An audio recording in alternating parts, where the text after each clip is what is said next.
Important unit है biotechnology, और minimum जो क्वेश्चन इससे आ रहे हैं, चैप्टर 2 हैं, क्वेश्चन लगभग लगभग 10 क्वेश्चन की यूनिट है ये। 10 नहीं तो 8 में तो बिल्कुल पक्का आना ही आना है।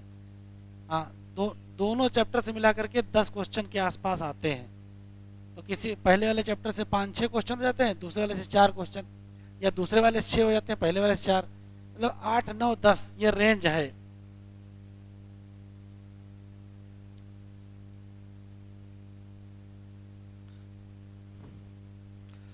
तो पहला चैप्टर है प्रिंसिपल एंड प्रोसेस, और दूसरा एप्लीकेशन का है।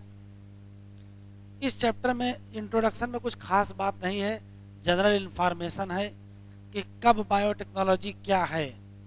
तो क्योंकि ऐसे कोई भी टेक्निक जो यूज करता हो किसको, लाइव ऑर्गेनिज्म या एंजाइम, और क्या बनाता हो, कोई ना कोई प्रोडक्ट जो ह्यूमन के क्या हो, अगर ये डिफिनीशन मान ली जाए तो समझ में आएगा कि जितनी भी माइक्रोब मीडिएटेड प्रोसेस हैं वो सब बायोटेक्नोलॉजी हैं।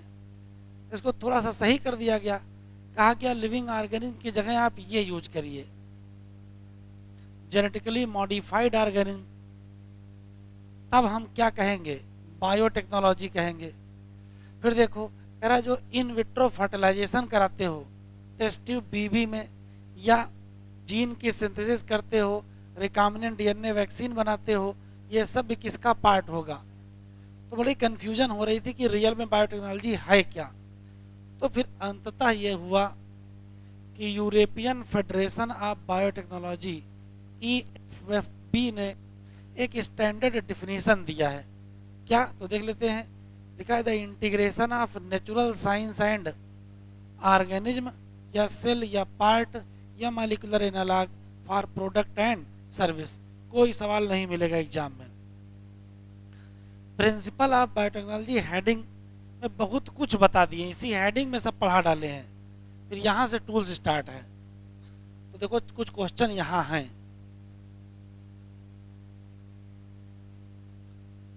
जैसे करा कौन सी 2 कोर टेक्निक हैं बायोटेक्नोलॉजी की। तो एक कोर टेक्निक है जेनेटिक इंजीनियरिंग, दूसरी टेक्निक है bio process engineering. Genetic engineering में क्या है, ऐसी कोई भी टेक्निक जो चेंज कर दे क्या, केमिस्ट्री ऑफ जेनेटिक मटेरियल, और जब चेंज करने के बाद उसको इंट्रोड्यूस करोगे किसी होस्ट में, तो होस्ट में भी क्या आ जाएगा, चेंज आ जाएगा। और प्रोसेस इंजीनियरिंग का मतलब ये है कि उस हेट्रोलॉगस होस्ट, इस पर्टिकुलर होस्ट से वो प्रोडक्ट ऑब्टेन किया जाए। तो कैसे, तो स्टेराइल कंडीशन बनाओगे, केमिकल इंजीनियरिंग प्रोसेस, वहां ग्रोथ हो केवल और केवल कौन से, तभी हमको मैन्युफैक्चरिंग कर पाएंगे वो पर्टिकुलर प्रोडक्ट, चाहे वो एंटीबायोटिक हो, वैक्सीन हो या enzyme. You probably appreciate the advantage of sexual reproduction से कोई मतलब नहीं है। सेक्सुअल रिप्रोडक्शन में क्या आते हैं, वेरिएशन, कोई खास बात नहीं है। ये बेनिफिशियल होती हैं पॉपुलेशन। ए सेक्सुअल रिप्रोडक्शन की बात करेंगे तो वहाँ क्या है, प्रिजर्व हो जाता है जेनेटिक इन्फॉर्मेशन, जबकि सेक्सुअल रिप्रोडक्शन में क्या होता है, वेरिएशन। यहाँ तक कोई विशेष सवाल नहीं है, यहाँ से क्वेश्चन शुरू है।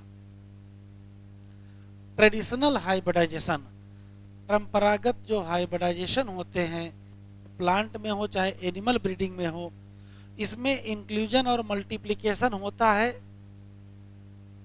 ध्यान से सुनिएगा, ये काम की बात है। स्थिति ये है कि जब हम लोग ट्रेडिशनल हाइब्रिडाइजेशन करते हैं और कोई डिजायरेबल जीन इंट्रोड्यूस करना चाहते हैं, वो इंट्रोड्यूस हो जाता है, इसमें कोई शक नहीं है, लेकिन उसके साथ ये आ जाता है अनडिजायरेबल जीन। तो ऐसी कोई तरीका निकाला जाए कि केवल डिजायरेबल जीन ही इंट्रोड्यूस हो, अनडिजायरेबल इंट्रोड्यूस ना हो। तो उसी टेक्निक का नाम क्या है, जेनेटिक इंजीनियरिंग, जिसमें क्या करेंगे, रिकॉम्बिनेंट डीएनए, और क्या होगा, जीन क्लोनिंग, और क्या होगा, जीन ट्रांसफर। उससे केवल और केवल क्या जाएगा? तो एक क्वेश्चन यहाँ है, जेनेटिक इंजीनियरिंग सामान्य हाइब्रिडाइजेशन से बेहतर क्यों है? तो कहोगे जेनेटिक इंजीनियरिंग में केवल क्या जाता है, क्या नहीं जाता है? अंड। ये एक क्वेश्चन है।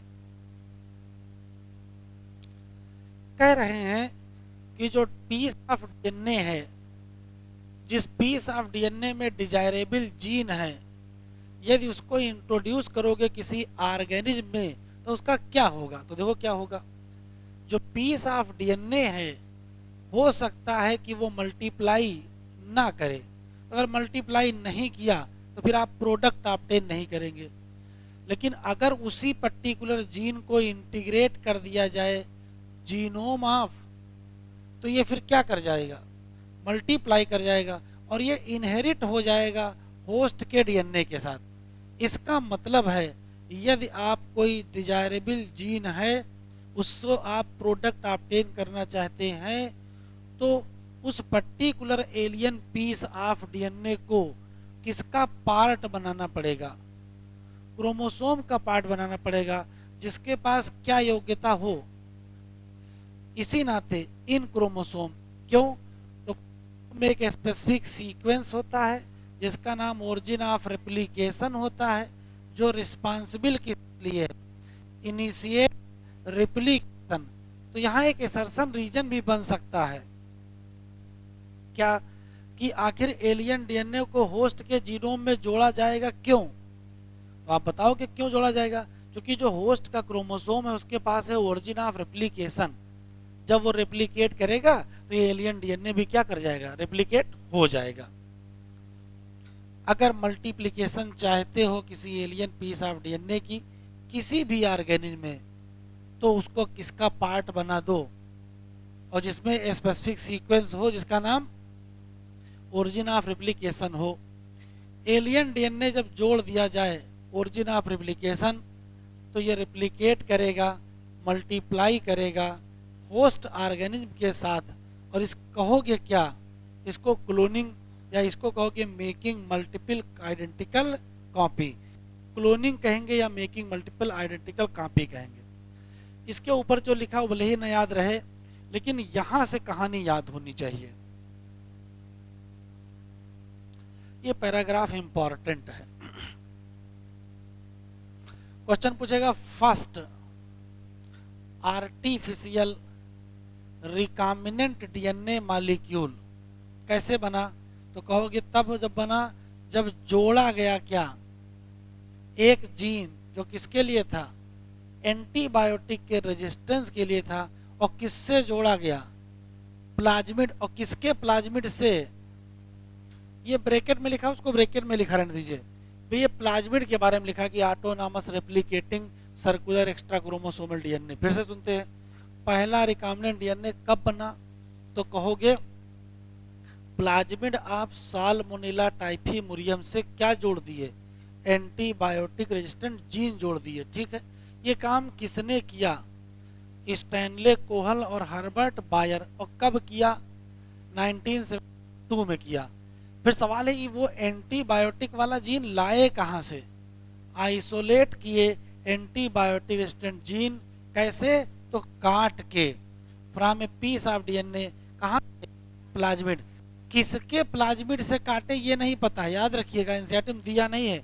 किसके प्लाज्मिड से काट के लाए नहीं पता है, तो नहीं पता तो पूछेगा नहीं। जो पता है वो याद रखिए, क्या कि प्लाज्मिड से काट के लाए और जोड़े किसके प्लाज्मिड में। अब उस पर्टिकुलर पीस में क्या था, एंटीबायोटिक का रेजिस्टेंस था। कटिंग डीएनए स्पेसिफिक लोकेशन से संभव हो पाया क्योंकि डिस्कवरी हो गई थी क्या? तो कहोगे मॉलिक्यूलर सीजर, जिनको कहते क्या है, रेस्ट्रिक्शन एंजाइम। एक बार टुकड़ा कट गया तो उसको जोड़ देंगे किससे, प्लाज्मिड के डीएनए। और प्लाज्मिड के डीएनए को कहेंगे क्या, vector. To the transfer of piece of DNA attach to it. You probably know that. ये फर्जी कहानी यहां दी, इसका कोई बहुत मतलब नहीं है।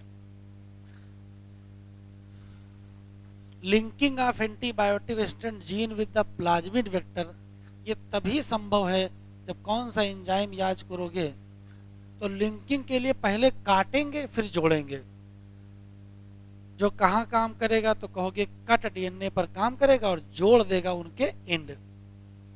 न्यू कॉम्बिनेशन नया बनेगा, नया सर्कुलर प्लाज्मिड बनेगा जिसका नाम दिस रिकॉम्बिनेंट डीएनए को कहाँ ट्रांसफर करोगे तो कहोगे ई कोलाई। ये ध्यान रखिएगा बेटा, जोड़े किसके वाले में थे, साल्मोनेला टाइफीमोरियम, और ट्रांसफर कहाँ कर रहे हैं, ई कोलाई में कर रहे हैं। क्यों कर रहे हैं देखो, ये मिलता जुलता था साल्मोनेला से, क्योंकि वो रिकॉम्बिनेंट डीएनए जाके वहां क्या कर जाएगा, रेप्लिकेट कर जाएगा।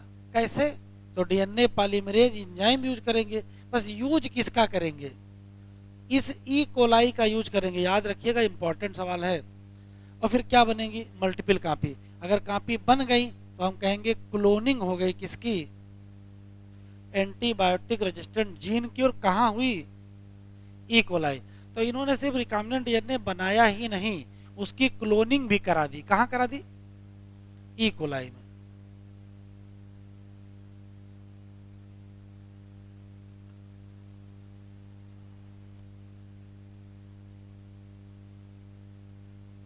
Identification of DNA with desirable gene, 3 main step होते हैं। पहले तो आइडेंटिफाई करो, फिर इंट्रोड्यूस करो, और फिर मेंटेन करो डीएनए को। नहीं तो वहां जाकर के अगर वो डैमेज ही हो जाएगा तो उसकी कॉपी नहीं बनेगी। फिर आता है टूल। टूल बहुत इंपॉर्टेंट है।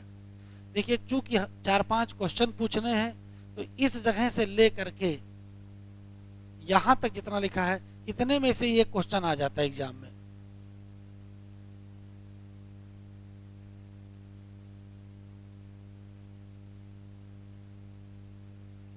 अब आता है टूल।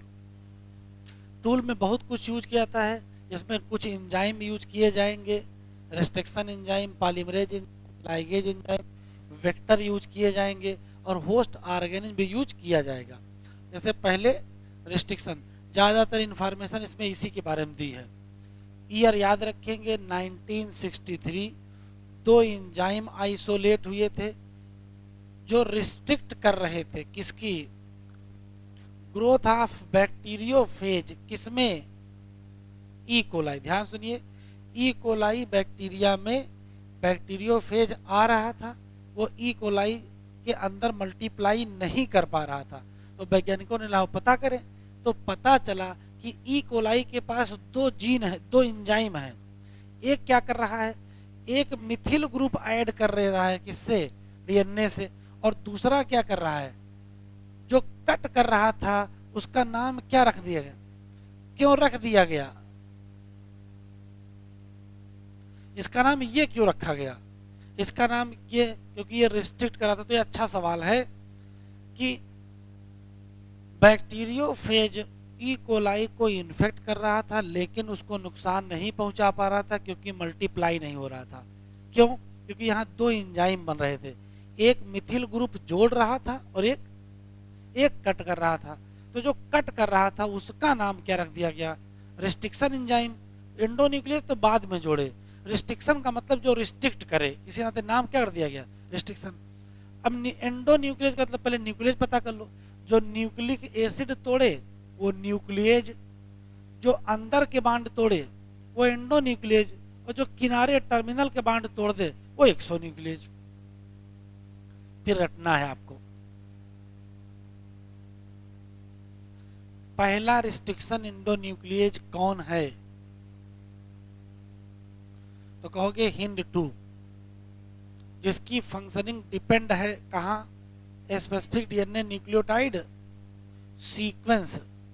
इसको बाद में 5 साल बाद क्या किया गया, आइसोलेट किया गया।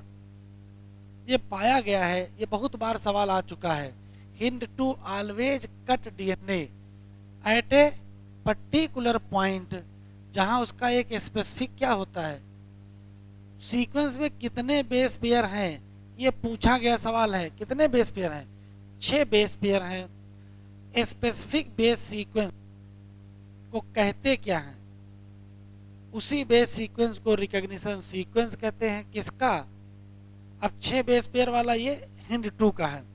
हिंड 2 के बाद बहुत सारे खोजे गए, कितने 900 मिले, कहाँ से 230 स्ट्रेन ऑफ बैक्टीरिया से। कह रहा नाम कैसे रखोगे, तो नाम रखा, देखो जो पहला लेटर है नेम का वो जीनस का पहला लेटर है, first letter of name come from genus, और अगले जो दो लेटर हैं वो स्पीसीज के दो होंगे, ठीक है। जैसे ई को R1 लिखा है तो इश्चरीचिया का ले लिया ई और कोलाई का ले लिया CO, तो इको हो गया। ये स्ट्रेन है, स्ट्रेन कौन है R, और जो ये 1 है, R का मतलब क्या है, R का मतलब क्या है, तो R तो स्ट्रेन बताएगा। उसके बाद जो नंबर पड़ा है वो इंडिकेट करता है कि किस क्रम में एंजाइम क्या हुआ है, आइसोलेट हुआ है। तो क्वेश्चन पूछेगा कि नाम रखने में क्या क्या यूज किया गया, जीनस यूज किया गया, स्पीसीज यूज किया गया, स्ट्रेन यूज किया, और सीक्वेंस भी यूज किया गया कि कौन कौन, मान लीजिए एक स्ट्रेन से कई एंजाइम निकले तो कौन पहले मिला कौन बाद में।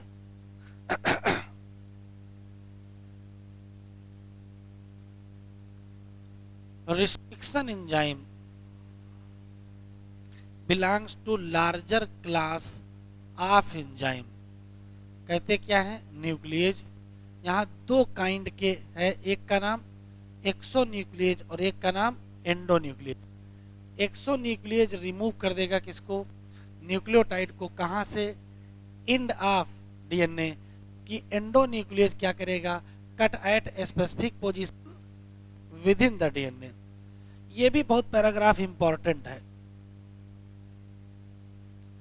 प्रत्येक रिस्ट्रिक्शन एंडोन्यूक्लियेज काम कैसे करता है, ये नीट में आ चुका है। कैसे काम करेगा, तो सबसे पहले यही काम करेगा, इंस्पेक्शन करेगा क्या, लेंथ ऑफ डीएनए। और जब इंस्पेक्शन करेगा तो ढूंढ क्या रहा है, तो ये ढूंढ रहा है अपना स्पेसिफिक रिकॉग्निशन सीक्वेंस। जैसे ही ये पा जाएगा वैसे उससे क्या करेगा, बाइंड। तो सबसे पहले इंस्पेक्शन करेंगे, फिर फाइंड कर लेंगे, फिर बाइंड कर लेंगे, और उसके बाद कर देंगे क्या, दोनों strand of double helix DNA. कौन सा बांड तोड़ेंगे, जब शुगर फास्फेट तोड़ेंगे तो हाइड्रोजन उसके बाद अपने आप टूट जाएगा। मेन बांड कौन सा तोड़ेगा, शुगर फास्फेट। प्रत्येक रेस्ट्रिक्शन एंडोन्यूक्लियस का जो स्पेसिफिक सीक्वेंस होता है उसको कहते क्या हो, कहते हैं पैलिंड्रोमिक न्यूक्लियोटाइड सीक्वेंस। तो पैराग्राफ इंपॉर्टेंट है। पहले क्या करेंगे, इंस्पेक्शन करेंगे, फाइंड करेंगे, बाइंड करेंगे, कट करेंगे। जो कट करेंगे वो स्पेसिफिक होगा, वो होगा क्या, वो पैलिंड्रोमिक। कैसा होता वो देखो यहां कह रहा है पैलिंड्रोम क्या होते हैं, तो कह रहा है ग्रुप ऑफ लेटर इंग्लिश में होते हैं जो दोनों तरफ से क्या होते हैं सेम, चाहे मलयालम इधर से पढ़ो और चाहे मलयालम इधर से पढ़ो, ठीक है। जैसे जहाज हिंदी में जहाज होता है, इधर से भी जहाज है, इधर से भी क्या है, जहाज ही है। वैसे मलयालम भी है, जिसका सीक्वेंस दोनों तरफ से क्या हो, सेम हो, उसको कहेंगे पैलिंड्रोम। अब यहां आ जाओ, जब कभी कोई न्यूक्लियोटाइड सीक्वेंस, जब कभी कोई पर्टिकुलर डीएनए में सीक्वेंस के बेस पेयर कुछ इस जैसे हो कि रीडिंग क्या हो, दोनों स्ट्रैंड पर, दोनों स्ट्रैंड पर रीडिंग क्या हो, सेम। मतलब इस स्टैंड पर पढ़ो तो भी वही मिले और इस स्टैंड पर पढ़ो तो भी वही मिले, बस एक शर्त लगा दी गई है। ये शर्त है बेटा व्हेन, यहां व्हेन की जगह चाहे इफ लिख देता। ओरिएंटेशन क्या हो, ओरिएंटेशन क्या हो, सेम। जैसे अगर आप एक स्टैंड पढ़ो 5' to 3' तो दूसरा स्टैंड भी पढ़ो 5' to 3'। जैसे अगर इसको आपने 5 to 3 पढ़ा तो इसको भी 5 to 3 पढ़ो, उल्टा ना कर देना, उल्टा कर दो गलत हो जाएगा कि एक पढ़े 5 to 3 दूसरा पढ़े 3 to 5, नहीं ऐसा गलत हो जाएगा। तो चलो 5 to 3 पढ़ते हैं। जैसे 5 to 3 तो GAATTC होगा, इसका भी देखो GATTC है। तो ये सीक्वेंस याद रखिएगा, ये किसका है, N2 का है। इको आर 1 का है, किसका है, कितने बेस पेयर हैं, 6 बेस पेयर हैं। जरा बताओ इसमें 80 पेयर कितने हैं, 80 पेयर, चलो यहां देख लो ए और टी पेयर कितने हैं। तो देखो यहां से यहां कुल 6 हैं, उसमें से 4 क्या है, तो 2 क्या है, जीसी पेयर।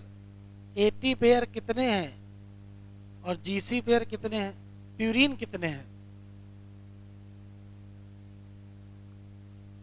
गिन लो प्यूरीन, टोटल कितने प्यूरीन हैं, 1 2 3 प्यूरीन है, और 1 2 3 6 हो गए प्यूरीन। और पिरिमिडीन, तो भैया जितने प्यूरीन होते हैं उतने ही क्या होते हैं, पिरिमिडीन होते हैं। तो कितने प्यूरीन और कितने पिरिमिडीन, 6 6 6 होंगे तभी तो 12 होंगे, तभी तो 6 पेयर होगा। नहीं समझ में आई बात। एक क्वेश्चन और, किसी भी पर्टिकुलर रिस्ट्रिक्शन एंडोन्यूक्लिएज एंजाइम के काम करने का एक सीक्वेंस होता है, वो क्लियर हो गया। लेकिन सीक्वेंस में कहीं से भी बाइंड कट नहीं करेंगे, कहां से कट करेंगे, तो कह रहा है कि हमेशा सेंटर, जो ये सेंटर पॉइंट है, सेंटर से दूर से काटेंगे, सेंटर से दूर से काटेंगे, सेंटर से नहीं काटेंगे, सेंटर से दूर से काटेंगे। तो जैसे इको R1 कहां से काटेगा, तब कहोगे कि ये G और A के बीच से काटेगा। कहां से काटेगा, ठीक है। तो स्टिकी इंड यहां भी बनेगा, स्टिकी इंड यहां बनेगा। अगर सेंटर से काट देते तो स्टिकी इंड ना बनता, तो ये याद रखिएगा। अगर सेंटर से काटेंगे तो ब्लाइंड इंड बनेगा, और अगर अवे फ्रॉम सेंटर काटेंगे तो स्टिकी। एक और क्वेश्चन, इस स्ट्रैंड पर जिन 2 बेस के बीच से काटेंगे, इस स्ट्रैंड पर भी उन्हीं 2 बेस के बीच से काटेंगे। क्लियर, इस स्ट्रैंड पर जिन 2 बेस के बीच से काटेंगे, उसी स्ट्रैंड, अगर अपोजिट स्ट्रैंड में जाओगे तो उन्हीं बेस। तो 3 क्वेश्चन याद रखेंगे। क्या, एक तो स्पेसिफिक बेस सीक्वेंस होगा, सबका अलग अलग होगा, इसका याद रखना है, ठीक है, GATTC याद रखिएगा। दूसरा, स्पेसिफिक बेस सीक्वेंस दोनों इस पर क्या होगा, सेम होगा, पैलिंड्रोमिक होगा। दूसरा, तीसरा कि कहां से काटेंगे, तो कहोगे G और A के बीच से काटेंगे, एक स्टैंड पर कि दोनों पर काटेंगे, मतलब cut between same base on both stand. एक आखिरी सवाल, स्टिकी इंड बनेगा कब, जब अवे फ्रॉम सेंटर से काटेंगे, और अगर सेंटर से काट दिया तो ब्लाइंड इंड बनेंगे। बस इतना याद रखना है।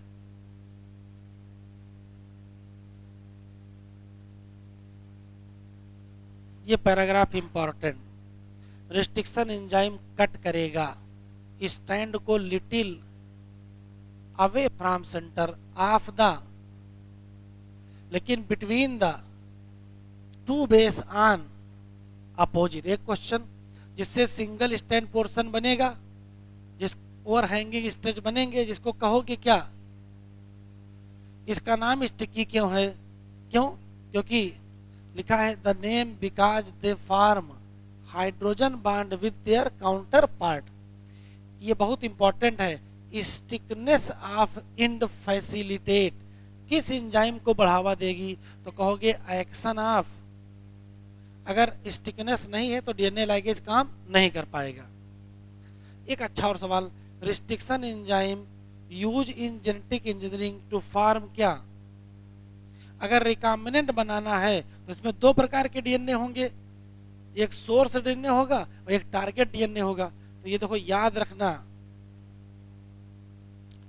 लिखा है same restriction enzyme resultant as क्या, डीएनए फ्रेगमेंट है, same kind of sticky end. कहाँ यूज करोगे, दोनों, जब दोनों को सोर्स वाला और टारगेट वाला दोनों किससे काटोगे, तभी क्या बनेगा, सेम, और तभी क्या काम होगा। यहां देखो लिखा है same restriction enzyme cutting both foreign DNA as well as. Foreign DNA और वेक्टर डीएनए को किससे काटोगे, सेम से काटोगे। क्यों, क्योंकि सेम स्टिकी। तो हो सकता है यहाँ एसर्शन रीजन मिल जाए। दोनों को सेम से काटेंगे, क्यों? क्योंकि क्या चाहिए, सेम स्टिकी एंड चाहिए। ये सोर्स निकाल लिया, ये वेक्टर है, काट के जोड़ दिया, रिकॉम्बिनेंट बना, किसी पर्टिकुलर सेल में डाल दिया, उसकी कॉपी बन गई, तो क्लोनिंग हो गई।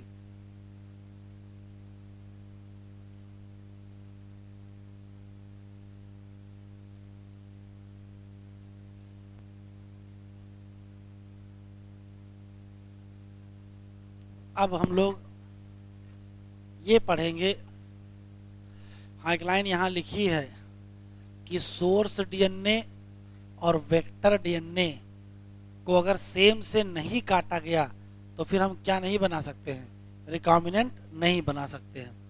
ये हेडिंग इंपॉर्टेंट है, कुछ न कुछ एग्जाम में आ ही रहा है।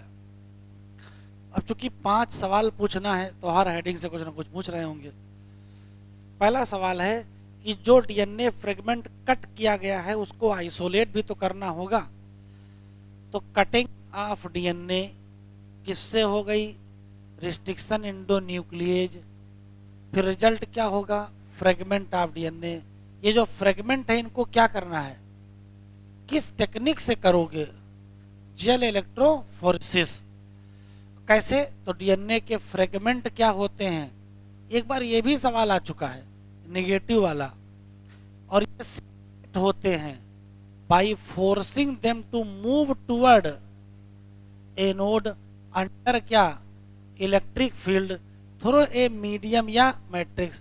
और आज जो मैट्रिक्स यूज हो रहा है वो कौन सा है, अगारोज, जो कि नेचुरल पॉलीमर है किसका, सीवीड का। डीएनए फ्रेगमेंट सेपरेट होंगे, बहुत इंपॉर्टेंट है ये, किसके हिसाब से, साइज के हिसाब से, due to sieving effect provided by agarose gel. इसी नाते जो छोटा फ्रेगमेंट होगा वो दूर चला जाएगा, किससे, बड़े फ्रेगमेंट से। तो यहाँ डालेंगे तो जो सबसे छोटा होगा वो यहाँ होगा और सबसे बड़ा होगा वो यहाँ होगा।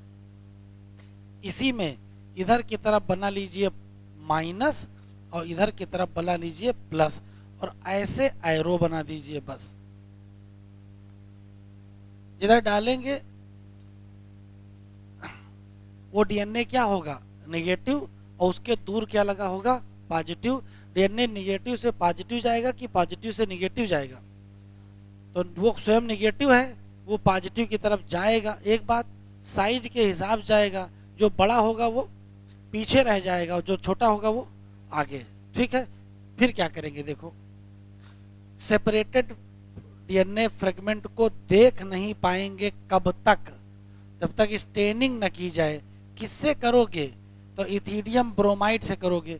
फिर क्या करोगे, एक्सपोजर किसका, यूवी रेडिएशन। कह रहा याद रखिएगा, आप नहीं देख सकते हैं डीएनए किसमें, visible light. You can see bright orange colour band of DNA. कैसा दिखाई पड़ेगा, ये भी सवाल आया है बेटा, ये भी सवाल आया है कि जब यूवी लाइट से एक्सपोज करोगे तो दिखाई किस कलर कर पड़ेगा, ब्राइट ऑरेंज दिखाई पड़ेगा। कब, जब इथिडियम ब्रोमाइड से स्टेन किए पर क्या डालो। उसके बाद जो सेपरेटेड डीएनए हैं उनको कट आउट करोगे, कहाँ से, और उनको निकाल लोगे कहाँ से, जेल पीस। प्रोसेस का नाम याद रखना इल्यूशन है, ये भी इंपॉर्टेंट है। जेल बेड से पर्टिकुलर डीएनए निकालने की प्रोसेस का नाम इल्यूशन। दिस स्टेप, फिर डीएनए फ्रेगमेंट को प्यूरिफाई इस प्रकार से किया गया है कि अब क्या इस्तेमाल बन लोगे, रिकॉम्बिनेंट डीएनए बनाने में यूज कर लेंगे। फिर आता है क्लोनिंग वेक्टर, ध्यान से सुनिएगा। ऐसा कोई भी वेक्टर जिसमें इंट्रोड्यूस करने के बाद डीएनए की क्लोनिंग करा पाओ उसको हम लोग क्लोनिंग वेक्टर कहते हैं, ठीक है। Vector that make multiple copy of desirable DNA, जो डिजायरेबल डीएनए की कॉपी बनवा दे उसका नाम क्या होगा, क्लोनिंग वेक्टर। कौन होगा देखते हैं। तो या तो क्लोनिंग वेक्टर के नाम पर क्या यूज करेंगे, प्लाज्मिड, या क्या यूज करेंगे, बैक्टीरियोफेज। क्यों, क्योंकि इनके पास योग्यता है कि ये रेप्लिकेट कर सकते हैं विद इन द, बिना पूछे किससे, बैक्टीरिया से। बैक्टीरियोफेज की चूंकि हाई नंबर पर सेल इन्फेक्शन होता है तो बहुत ज़्यादा कापी बनाएगा, किसकी तुलना में? प्लाज्मिड की तुलना में। हाँ, प्लाज्मिड में या तो एक या एक क्या हो सकता है, 2 कापी पर सेल, या हो सकता है अधिकतम कितनी बन जाए, लेकिन इनसे काफ़ी ज़्यादा कापी कौन बना सकता है? बैक्टीरियोफेज। नंबर इनका ज़्यादा बढ़ सकता है।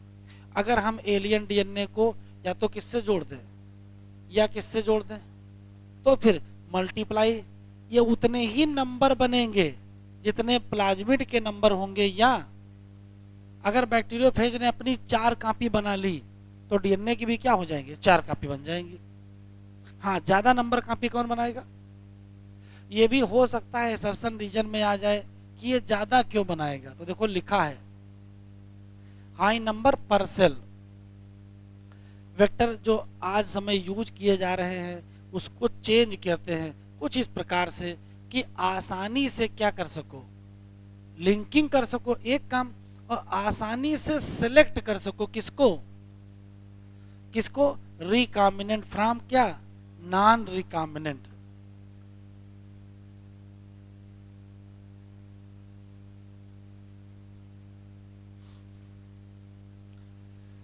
बहुत इंपॉर्टेंट हेडिंग है, ये जान लीजिए कि एक सवाल आना ही आना है यहाँ से। पहला सवाल है कि जब कोई पर्टिकुलर क्लोनिंग वेक्टर होगा उसमें क्या क्या क्या होगा, तो कहोगे उसमें कोई ना कोई ओरिजिन ऑफ रेप्लिकेशन होगा, कोई ना कोई सेलेक्टेबल मार्कर साइट होगी, कोई ना कोई क्लोनिंग साइट होगी। ठीक है, पहले इसको देखते हैं।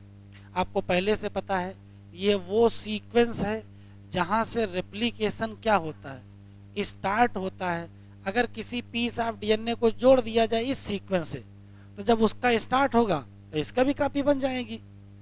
लेकिन इस सीक्वेंस का एक और काम है, कंट्रोल द कॉपी नंबर। ये बहुत इंपॉर्टेंट है। Control the copy number NEET में आ चुका है। तो अगर हम चाहते हैं कि ज्यादा से ज्यादा कॉपी मिले तो हमको कौन सा वेक्टर चूज करना चाहिए? जिसकी ओरिजिन ज्यादा से ज्यादा कॉपी बनाती हो। ठीक, दूसरा सेलेक्टेबल मार्कर भी देख लेते हैं।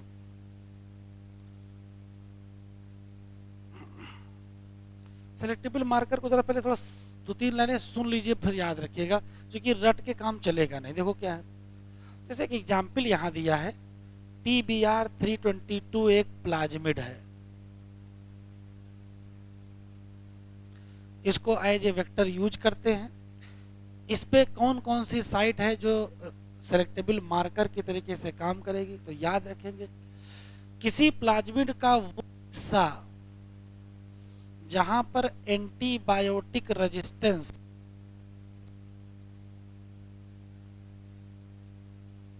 उसको कहते हैं सेलेक्टेबल मार्कर साइट। देखो अगर क्वेश्चन पूछा जाए PBr322 में कितनी सेलेक्टेबल मार्कर साइट है, तो कहोगे 4। देखो एक बाम H1 की है टेट्रासाइक्लिन पर, साल 1 की भी है कहाँ? टेट्रासाइक्लिन। PST1 की है कहाँ? एम्पीसिलिन। और PVU फर्स्ट की कहाँ है? एम्पीसिलिन।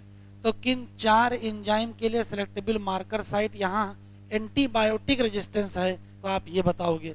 फिर से सुन लेते हैं, किसी भी प्लाज्मिड पर पाई जाने वाली एंटीबायोटिक रेजिस्टेंट जीन को ही यूज करते हैं as a selectable marker gene.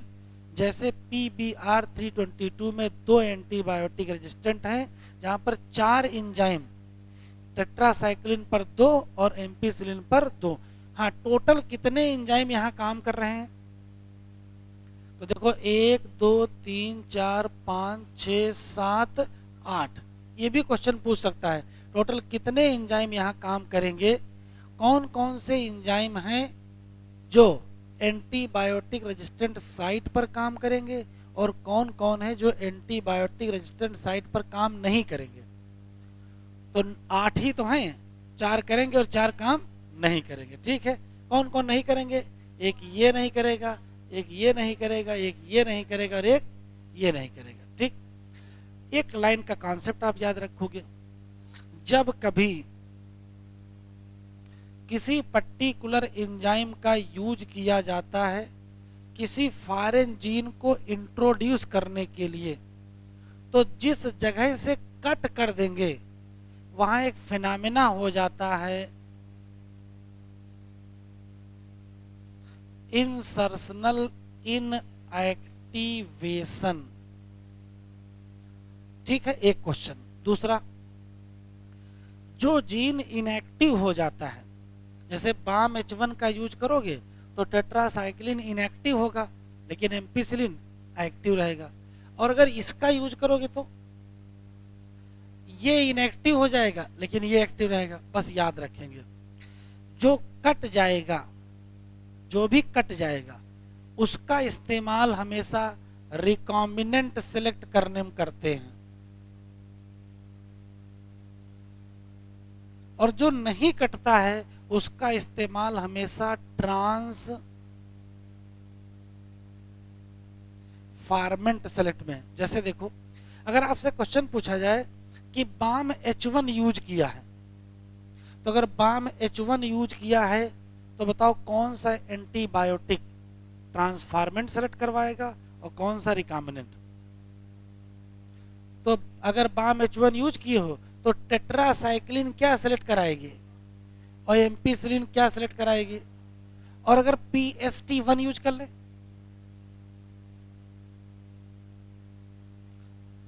अगर ये यूज कर लेंगे तो अब एम्पिसिलिन रिकॉम्बिनेंट सेलेक्ट कराएगी और टेट्रासाइक्लिन ट्रांसफॉर्मेंट। हिंदी में जो कटेगा वो रिकॉम्बिनेंट बताएगा और जो नहीं कटेगा वो ट्रांसफॉर्मेंट। क्लियर है? बस इतना ही है।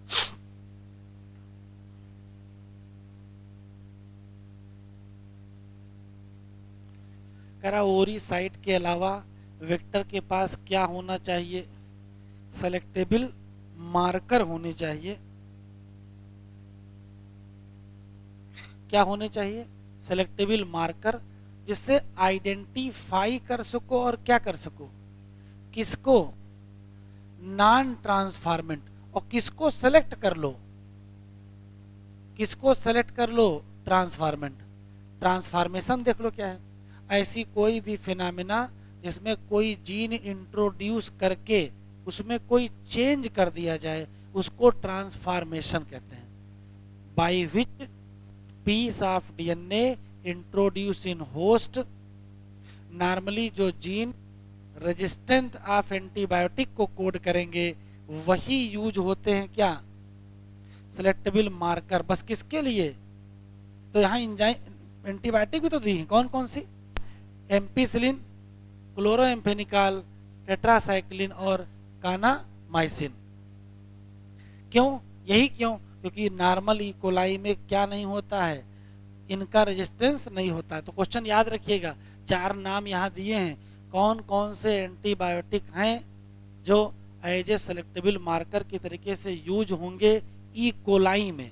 तो चार नाम दिए हैं, कौन कौन से?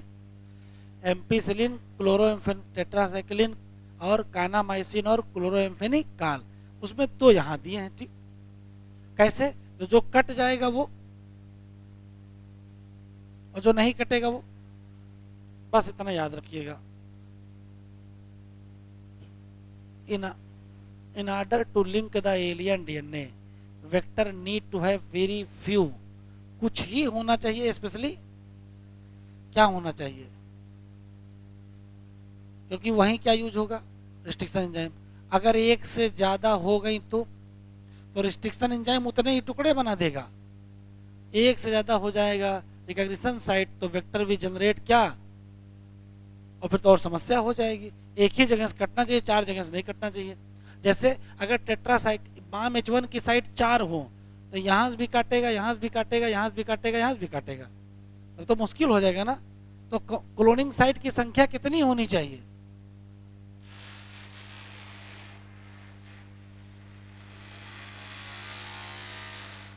नीचे से आ रहा है।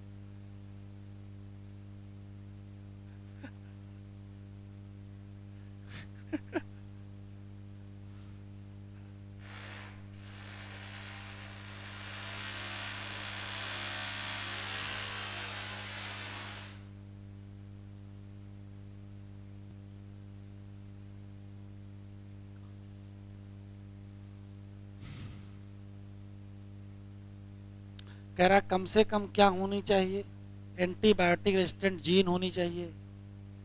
अगर हम फॉरेन जीन को इंट्रोड्यूस कर दें किसकी मदद से, तो कहाँ इंट्रोड्यूस करोगे, किसमें, वेक्टर PVR322।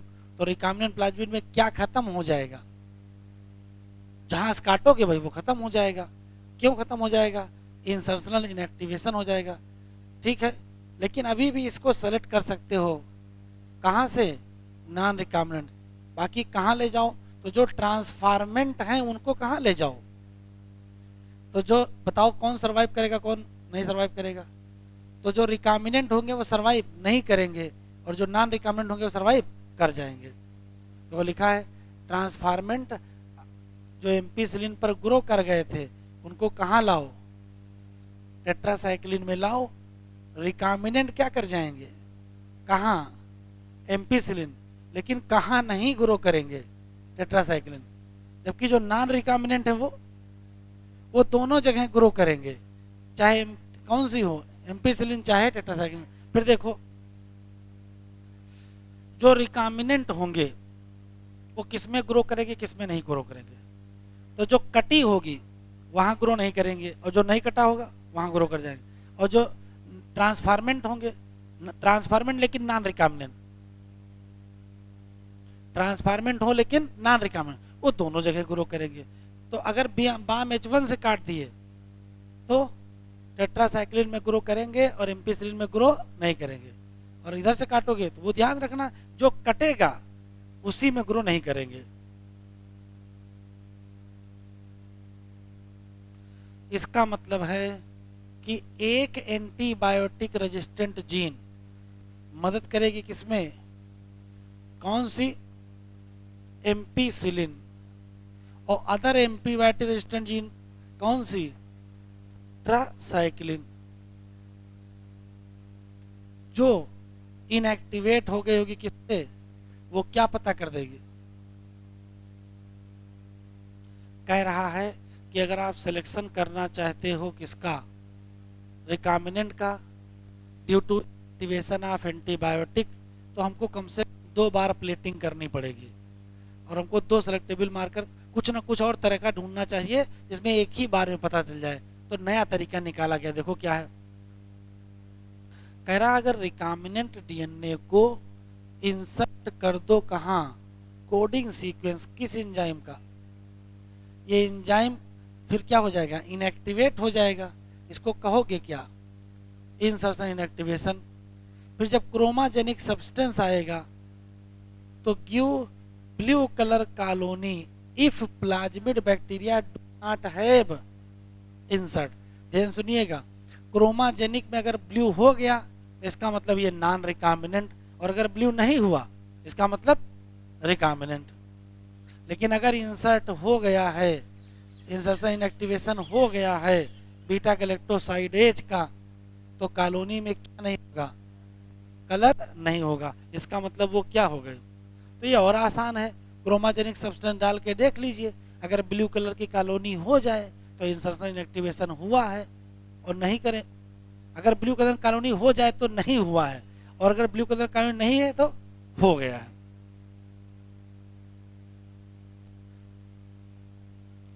पैराग्राफ जरूर बड़ा लिखा, क्वेश्चन केवल 2 है। एक है वेक्टर फॉर प्लांट और vector for animal. Vector for animal अगर आप जाओगे, वेक्टर फॉर प्लांट क्या है, अगारोबैक्टीरियम ट्यूमीफेसियंस। और वेक्टर फॉर एनिमल अगर आपसे पूछा जाए तो रेट्रोवायरस कहाँ लिखा हुआ है, ये लिखा है। सिर्फ 2 सवाल हैं, एनिमल के लिए, सॉरी प्लांट के लिए अगारोबैक्टीरियम और एनिमल के लिए कौन सा, बाकी पढ़ लेते हैं क्या है।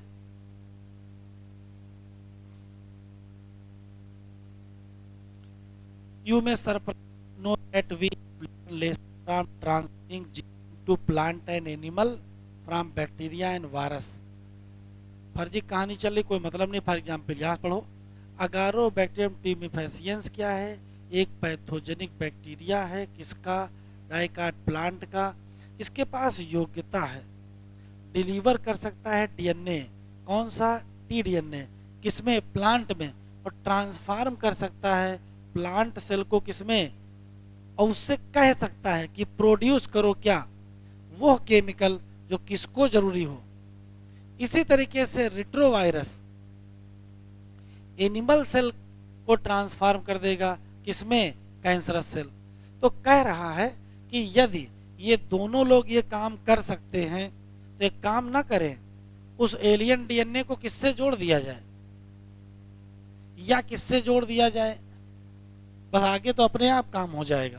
देखो लिखा है, बाद में इसको अच्छे से समझे कि इनके पास आर्ट है किसकी, जीन को डिलीवर करने की, किसमें, यूकैरियोटिक, प्लांट हो चाहे एनिमल, यूकैरियोटिक हुआ, तो क्यों ना इनको इस्तेमाल कर लिया जाए as a tool for useful vector. तो फिर देखो कहा गया जो ट्यूमर इंड्यूसिंग प्लाज्मिड है, टीआई प्लाज्मिड, इसको मॉडिफाई कर दो किसमें, और इसमें अब क्या ना बचे, तो जहां टीआई जीन, इधर देखो मान लेते ये प्लाज्मिड है, ये मान लेते टीआई जीन है, तो इसी जगह से ना इंसर्ट कर दो, इसी जगह इंसर्ट कर दो, कहीं ना कहीं तो काटना ही है, इसी जगह से काट दो, दो फायदे होंगे, एक तो टीआई जीन खराब हो जाएगा और दूसरा हमारा जीन इंट्रोड्यूस हो जाएगा। तो कह रहा कुछ ऐसे मॉडिफाई कर दो कि अभी जो योग्यता तो बची है लेकिन क्या ना कर पाए, ये बीमारी ना कर पाए, इसको कहते हैं डिसआर्मिंग। तो क्या कहते हैं, डिसआर्मिंग, ये डिसआर्मिंग है। इसी तरीके से वायरस भी क्या कर दो, और इससे भी यूज करो कि डिलीवर करे जीन को किसमें, बस ये याद रखना है कि एनिमल में इंसर्ट करना है कि प्लांट में। अगर एनिमल में करना है तो रेट्रोवायरस, और प्लांट में तो एग्रोबैक्टीरियम। एक बार इंट्रोड्यूस हो गया तो उसके बाद तो आगे मल्टीपल कॉपी बनेगी। अब सवाल ये है, इधर देखो, ये मान लेते हैं रिकम्बिनेंट डीएनए है, इसको कहाँ इंट्रोड्यूस करोगे, तो जिस सेल में इंट्रोड्यूस करोगे उसको कहेंगे, अब होस्ट कौन होगा, तो वो बैक्टीरिया हो सकता है, वो कोई प्लांट सेल हो सकता है, वो कोई एनिमल सेल हो सकता है, कौन, देखते हैं।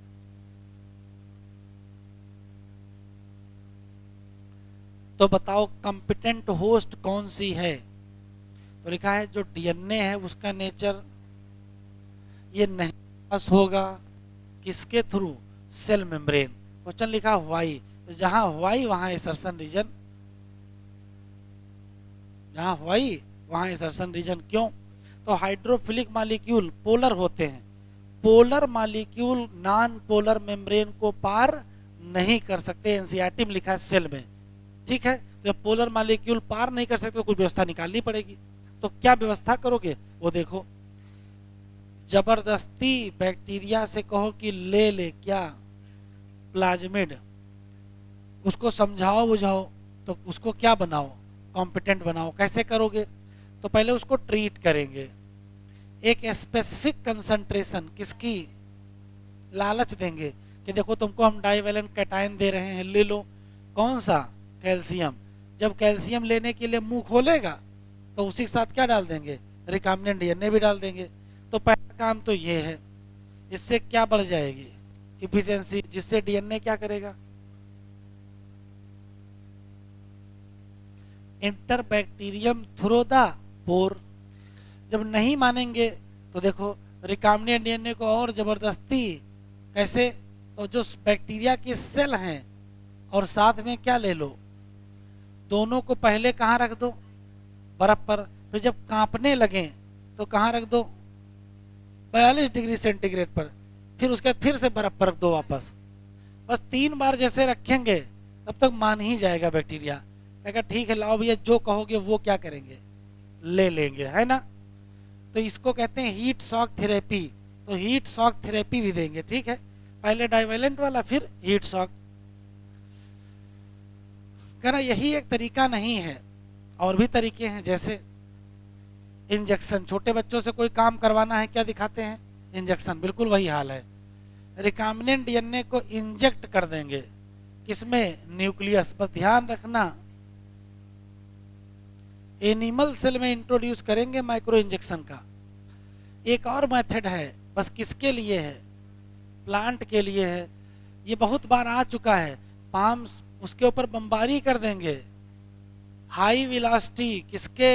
Micro particle. वाह भाई वाह, गोल्ड और टंगस्टन, इतना सोना लाएंगे कहां से? और उसके ऊपर कोटिंग किसकी कर देंगे? ये बहुत इंपॉर्टेंट, उल्टा मत कर देना। एग्जामिनर उल्टा कर सकता है, पार्टिकल डीएनए का बना देगा और कोटिंग गोल्ड की कर देगा। पार्टिकल किसके हैं और कोटिंग किसके है? पार्टिकल डीएनए के हैं? नहीं, कर देगा पार्टिकल डीएनए कोटिंग गोल्ड, गलत हो जाएगा। तो अंदर कौन होगा, बाहर कौन होगा? अंदर होगा गोल्ड और बाहर बाहर डीएनए। मेथड का नाम या जीन गन। नहीं मानेंगे तो फिर किसका इस्तेमाल करो? डिसआर्म पैथोजन का इस्तेमाल करो।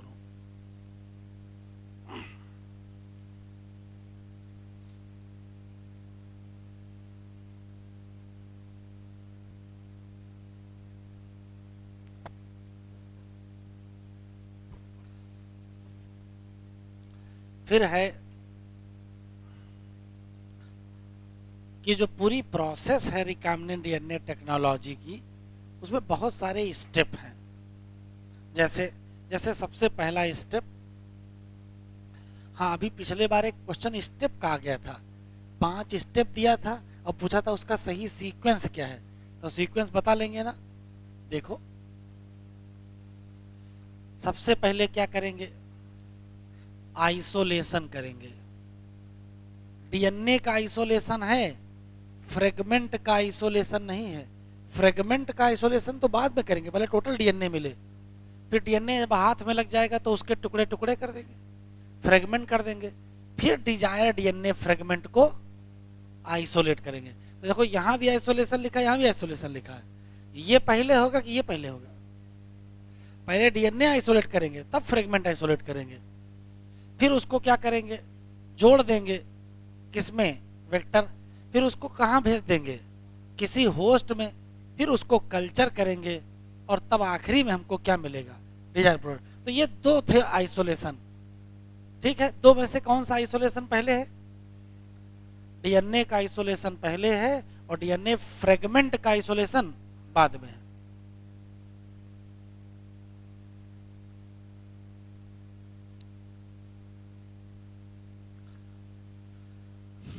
कह रहा पहले करेंगे आइसोलेशन ऑफ डीएनए। कह रहा आपको पता है जो न्यूक्लिक एसिड है वो जेनेटिक मटेरियल है सभी में, कुछ एक्सेप्शन छोड़ दीजिए, मेजॉरिटी ऑफ ऑर्गेनिज्म में डीएनए ही है। In order to cut DNA by restriction enzyme, सबसे पहले हमको डीएनए तो मिले जिसमें कोई और इम्प्योरिटी ना हो। डीएनए रखा कहाँ है, तो मेम्ब्रेन के अंदर रखा है, पहले उसको तोड़ो तब निकालो डीएनए, लेकिन उसके साथ कुछ और माइक्रो मॉलिक्यूल निकल आएंगे, जैसे आरएनए, जैसे प्रोटीन, या जैसे पॉलीसेकेराइड या लिपिड। तो हमको सबसे पहले क्या करना पड़ेगा, तोड़ना पड़ेगा सेल। तो कह ट्रीट करो चाहे बैक्टीरियल सेल को, फिर प्लांट सेल हो या एनिमल सेल हो, कौन कौन से एंजाइम, तो लाइसोजाइम यूज करोगे अगर बैक्टीरिया तोड़ना है, सेलुलोज यूज करोगे, काइटिनेज तोड़ करोगे क्या, जब फंजाई का सेल तोड़ना होगा। फिर क्या होगा, जीन कहाँ लोकेटेड है, डीएनए पर, लेकिन उसके साथ बहुत सारी क्या लगी है, प्रोटीन, जैसे हिस्टोन। आरएनए भी तो है, तो आरएनए को पहले हटाओ क्या डाल के, और प्रोटीन को हटाओ क्या डाल करके, प्रोटीएज। फिर बाकी एंजाइम डाल डाल के धीरे धीरे क्या मिल जाएगा, अंततः प्यूरिफाइड डीएनए। उसको फिर बाहर निकालोगे, तो बाहर तो तब निकालोगे जब वो दिखाई पड़ेगा, तो पहले प्रेसिपिटेट कराएंगे। कैसे प्रेसिपिटेट करोगे, कई बार आ चुका है, तो ऐड करोगे क्या, चिल्ड इथेनॉल, आ चुका है सवाल। फिर थ्रेड दिखाई पड़ जाएंगे, तो स्पून, देखिए अगर स्पून यूज करो तो स्पूनिंग कहेंगे, और स्पूल यूज करो तो क्या कहोगे, स्पूलिंग कहेंगे। तो स्पूल का यूज करके बाहर निकालेंगे, इसको कहेंगे क्या, स्पूलिंग। ये इंपॉर्टेंट है। अब एक बार डीएनए आपको मिल गया तो फिर टुकड़े टुकड़े करो, किसके द्वारा, restriction enzyme. Restriction enzyme digestion किया जाएगा कैसे, प्यूरिफाइड डीएनए को किसी रिस्ट्रिक्शन एंजाइम के साथ रखो, ऑप्टिमल कंडीशन दोगे तो काम हो जाएगा। लेकिन ये तो काटता ही रहेगा। एक काम करेंगे, अगारोज जेल इलेक्ट्रोफोरेसिस जल्दी शुरू कराएंगे। बहुत इंपॉर्टेंट लाइन लिखी है, ये चेक करेगा किसको, प्रोग्रेशन, एंजाइम का डाइजेशन कंटिन्यू ना हो। तो एक काम करिए, जल्दी ही क्या शुरू कर दीजिए, जेल इलेक्ट्रोफोरेसिस। तो इससे पहले और टुकड़े कर पाए आप अपना मेन पीस क्या करिए, निकाल लीजिए। डीएनए नेगेटिव चार्ज होता है, इसको पॉजिटिव की तरफ ले जाएंगे, आपको पहले से ही पता है। ज्वाइनिंग में क्या होगा, बहुत सारी प्रोसेस होंगी, अंततः क्या करोगे, जब जोड़ दोगे तो रिकॉम्बिनेंट डीएनए बन जाएगा। जोड़ने से पहले जो डिजायर डीएनए है या जो जीन ऑफ इंटरेस्ट है उसका पहले क्या करोगे, एम्प्लीफिकेशन, बहुत इंपॉर्टेंट है। PCR stand for polymerase chain reaction, इसमें मल्टीपल कॉपी बना लेंगे। कहां, इन विट्रो मतलब आर्टिफिशियल या लैब में। क्या यूज करेंगे, दो क्या यूज करेंगे, याद रखेंगे, दो क्या यूज करेंगे, प्राइमर। और प्राइमर ये लिखा है, केमिकली सिंथेसाइज्ड ओलिगोन्यूक्लियोटाइड है। और क्या यूज करोगे, एंजाइम, कौन सा, डीएनए पॉलीमरेज। कौन सा यूज करेंगे भी आगे बताएंगे, थोड़ा जरा देख लेते फिर लाइन पढ़ते हैं। पहला सवाल ये है कि पहला स्टेप कौन सा है, दूसरा स्टेप कौन सा है, डीनेचुरेशन, एनिलिंग और एक्सटेंशन। करेक्ट सीक्वेंस आप बता दीजिएगा। दूसरा, डीनेचुरेशन वो प्रोसेस है जिसमें हीट करते हैं तो डीएनए के दोनों स्ट्रैंड क्या हो जाएंगे, अलग हो जाएंगे, बस इतने हैं। फिर उसके बाद थोड़ा टेम्परेचर कम करते हैं तो जो प्राइमर है वो हमेशा 3' इंड पर जुड़ जाएगा। प्राइमर जुड़ने को क्या कहते हैं, एनिलिंग कहते हैं। फिर आएगा डीएनए पॉलीमरेज जो कि नाम क्या है, और साथ में डीऑक्सीराइबोन्यूक्लियोटाइड चाहिए। ये जो प्राइमर है हमेशा नया न्यूक्लियोटाइड यहां जोड़ा जाएगा। यहां का मतलब 5' 3' ये याद रखिएगा। न्यू न्यूक्लियोटाइड हमेशा 5' 3' ही जोड़ा जाएगा। तो यहां से जोड़ना शुरू करेंगे, ये यहां पहुंच जाएंगे, और इधर जोड़ना शुरू करेंगे, ये यहां पहुंच जाएंगे। ये भी डबल स्टैंडर्ड हो गया, ये भी। फिर से क्या करिए, वही प्रोसेस रिपीट करिए, फिर से क्या करिए, तो रिपीट होता चला जाएगा। रिजल्ट देखो, 30 साइकिल में कितनी कॉपी, 30 साइकिल में 1 बिलियन। अब देखो,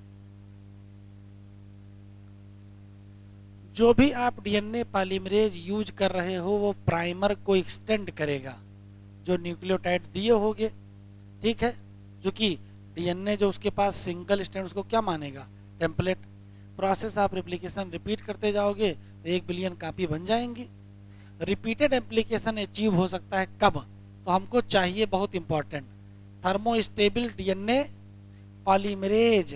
कहाँ से आइसोलेट करोगे, बैक्टीरिया, कौन सा, थर्मस एक्वेटिकस।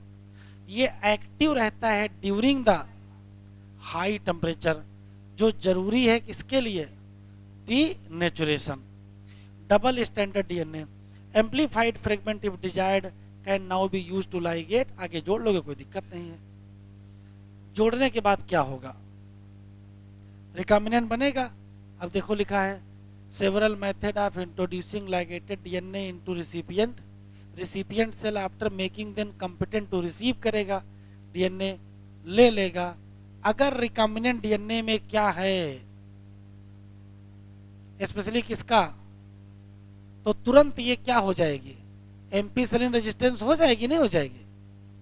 अगर ट्रांसफॉर्म सेल को अगर प्लेट पर जिसमें एम्पीसिलिन रखोगे तो जो ट्रांसफॉर्मेंट होंगे वही क्या कर जाएंगे, और जो अनट्रांसफॉर्मेंट होंगे वो एम्पीसिलिन रेजिस्टेंट जीन का इस्तेमाल हम करेंगे। क्या सेलेक्ट करना ट्रांसफर, इसका मतलब एम्पीसिलिन रेजिस्टेंट जीन क्या है, तो कोई खास बातें तो पहले से ही पता है। हाँ, ये काम की बात है। फॉरेन जीन प्रोडक्ट कहाँ से मिलेगा? फॉरेन जीन प्रोडक्ट कहाँ से मिलेगा? तो when you insert a piece of alien DNA into cloning vector and transfer bacteria plant animal. Alien DNA को क्या होना चाहिए? मल्टीप्लाई तो होना ही चाहिए। In all recombinant DNA technologies ultimate aim क्या है? प्रोटीन बनाओ, तो नीड है कि to be express. Foreign gene express होगा under appropriate condition. Expression of foreign gene in the host cell involve क्या? बहुत सारे केमिकल डिटेल। एक बार क्लोनिंग हो जाए, जीन ऑफ इंटरेस्ट को ऑप्टिमम कंडीशन मिलनी चाहिए, तभी ये बहुत इंपॉर्टेंट है। Expression of target protein has to be considered. अगर एक्सप्रेस नहीं हुआ तो सारी मेहनत बेकार गई। वो जो काटना छाटना जोड़ना घटाना किए हो वो सब बेकार जाएगा, क्योंकि टारगेट क्या है? एक्सप्रेशन। तो प्रोडक्ट हमको किससे मिलेगा? एक्सप्रेशन से मिलेगा।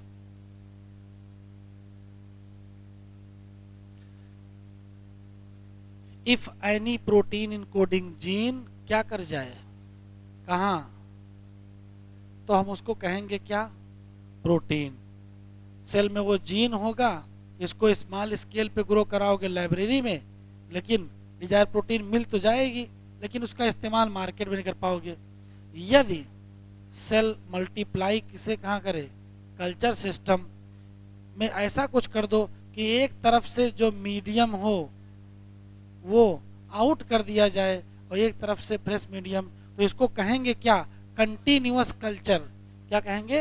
Continuous culture. तो ये क्वेश्चन बन सकता है, कब हम कंटिन्यूअस कल्चर कहेंगे? तो एक तरफ से फ्रेश मीडियम डालते रहो, एक तरफ से यूज निकालते रहो। तो जो माइक्रोब हैं वो कैसे बने रहेंगे? फिजियोलॉजिकल एक्टिव या exponential phase. Type of culturing method depend करे, ये लार्जर बायोमास हाई यील्डर यील्ड करेंगे। ये बहुत इंपॉर्टेंट लाइन लिखी है। स्मॉल वॉल्यूम कल्चर तो लैब में मिल जाएगा, ठीक है, लेकिन अगर लार्ज क्वांटिटी प्रोडक्ट चाहते हो तो क्या यूज करना पड़ेगा? ये आया हुआ सवाल है। बायो रिएक्टर कितना? 100 से 1000 एनसीईआरटी में दिया है, तो ये डाटा याद रखिएगा। Most commonly used bio reactor कौन सा है? तो कहोगे स्ट्राइकिंग टाइप। दो हैं, जरा देख लो। एक सिंपल है और एक स्पार्क्ड है, बाकी सेम लिखा है। जो यहां लिखा है वही यहां लिखा है। एक सिंपल है और एक स्पार्क्ड है। स्पार्क्ड वाला वो होता है जिसमें एयर बबल, उसमें स्पार्किंग की जाती है। जैसे वो होता है एक्वेरियम घर में जो रखा होता है, उसमें एयर बबल की स्पार्किंग होती है। बिल्कुल, इसमें एयर बबल डाली जा रही है। उसका बेनिफिट क्या है कि एयर ऑक्सीजन की कमी ना होने पावे। यहाँ मिक्स करके वो प्रक्रिया होती है। एक स्टाइल टैंक रिएक्टर क्या होता है? तो ये सिलिंड्रिकल या कर्व्ड बेस होता है जिससे मिक्सिंग आसानी से हो सके। इसमें स्ट्राइरर लगा होता है। ये आया हुआ सवाल, इस पैराग्राफ से क्वेश्चन आ चुका है। स्ट्राइरर लगा होता है जो मिक्सिंग बढ़िया करेगा। ऑक्सीजन अवेलेबिलिटी होगी इसमें बायो रिएक्टर में बबल के द्वारा। फिगर अगर आप देख लो, इसमें कौन कौन से सिस्टम होगा? आया हुआ सवाल है, क्वेश्चन पूछा गया है। Oxygen delivery system, foam control system, temperature control system, pH control system, और क्या? Sampling port. आखिरी हेडिंग ध्यान से सुनिएगा। जब कभी कोई प्रोडक्ट बन जाए, लेकिन बनने के बाद और मार्केट में जाने से पहले उसमें जो कुछ भी होगा उसको डाउन स्ट्रीम प्रोसेसिंग कहेंगे। जैसे उसका प्यूरिफिकेशन करेंगे, जैसे उसका प्रिजर्वेशन करेंगे, उसकी पैकेजिंग करेंगे, उसकी टॉक्सिसिटी टेस्ट करेंगे। ये सब कुछ किस में आएगा? डाउन स्ट्रीम में। बस क्या नहीं होगा? आया हुआ सवाल है, एक्सप्रेशन नहीं होगा। एक्सप्रेशन होने के बाद डाउन स्ट्रीम आती है। एक्सप्रेशन में तो प्रोडक्शन बनेगा, कह रहा कंप्लीट हो जाए बायोसिंथेटिक स्टेज, प्रोडक्ट को कई प्रोसेस में पास गुजरना पड़ेगा बिफोर रेडी फॉर, तो ये बिफोर याद रखिएगा, मार्केटिंग से पहले होती है, मार्केट में जाने के बाद नहीं होती है। द प्रोसेस इंक्लूड, क्या क्या याद होगा, तो याद रखेंगे सेपरेशन, प्यूरिफिकेशन एंड, यहीं बढ़ा लो। क्या नहीं होगा, क्या नहीं होगा, तो एक्सप्रेशन नहीं होगा, ये याद रखिएगा, आया सवाल है, क्योंकि यहां प्रिजर्वेटिव भी ऐड करोगे। क्लिनिकल ट्रायल भी यही होगा अगर क्या है, और क्वालिटी कंट्रोल टेस्टिंग भी होगी, ठीक है, तभी प्रोडक्ट क्या हो जाएगा, मार्केट में जाएगा।